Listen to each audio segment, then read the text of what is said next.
Assalamualaikum warahmatullahi wabarakatuh.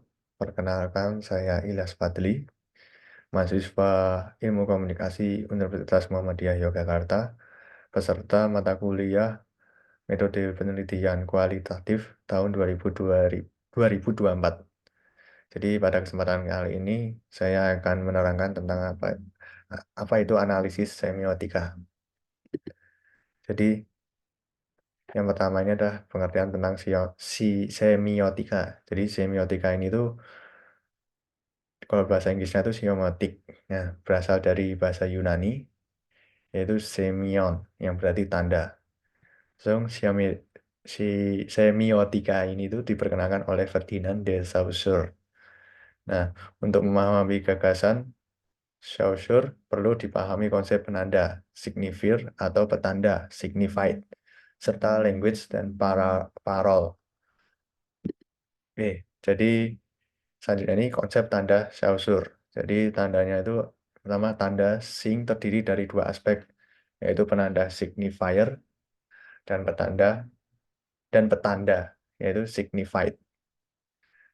Jadi yang selanjutnya itu penanda adalah bentuk atau wujud fisik, sedangkan petanda adalah konsep atau arti dari apa yang ditandai. Nah, konsepnya lagi itu relasi antara keduanya itu bersifat diada-adakan. Diada-adakan. RPT, bahasa Inggrisnya arbitrary, namun terikat oleh konvensi atau struktur. Nah, ini language dan parol. Apa itu sih language dan parol? Jadi, language itu adalah abstraksi atau artikulasi bahasa pada tingkat sosial budaya. Nah, parol itu adalah ekspresi bahasa pada tingkat individu.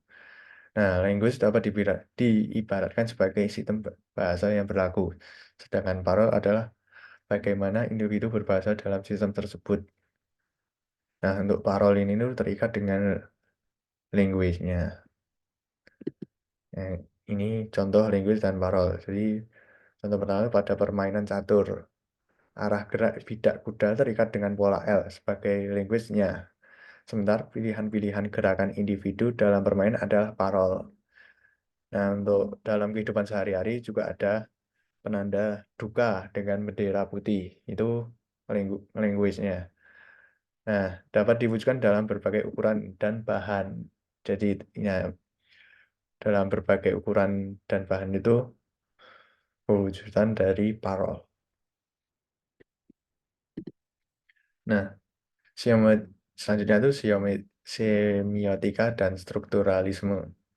Semiotika ini dianggap sebagai bagian dari strukturalisme dalam filsafat Barat kontemporer. Nah, semiotika berusaha menjelaskan generasi makna dengan mengacu pada sistem perbedaan struktur bahasa. Si semiotika ini memberi prioritas pada aturan dan konvensi yang mengatur bahasa di atas studi ucapan-ucapan spesifik yang digunakan individu. Nah, untuk pengembangan pemikiran Saussure oleh Barthes ya, nih. Jadi pengembangannya nih ada pemikiran Saussure selanjutnya dikembangkan oleh Roland Barthes. Dilanjutkan jadi pemikirannya Saussure ini tuh dilanjutkan oleh Roland Barthes. Nah, Barthes ini tuh membawa metode semiotika pada berbagai fenomena budaya untuk menunjukkan bahwa semua teks dibangun dengan tanda-tanda dalam konteks sosial. Nah, menurut Barthes menjelajahi makna konotatif yang mungkin apa yang secara kultural muncul sebagai kebenaran universal yang diberikan sebelumnya, yang ia sebut mitos. Nah, selanjutnya ini tatanan penandaan Barthes. Jadi Barthes ini itu melanjutkan pemikiran Saussure dengan memberi telaah pada interaksi antara teks dengan pengalaman personal dan kultural penggunaannya. Ini dikenal dengan tatanan penandaan, order of signification, yang mencakup makna denotatif dan konotatif. Nah, sistem pemenandaan ini membentuk mitos dalam kehidupan manusia modern. Itu tatanan penandaan Barthes ya. Nah, itu beberapa materi yang bisa saya sampaikan tentang semiotika. Jadi jika ada kesalahan ucapan atau materi saya yang saya sampaikan, mohon dimaafkan. Sekian dari saya. Nun wal qalami wa masdurun. Wassalamualaikum warahmatullahi wabarakatuh.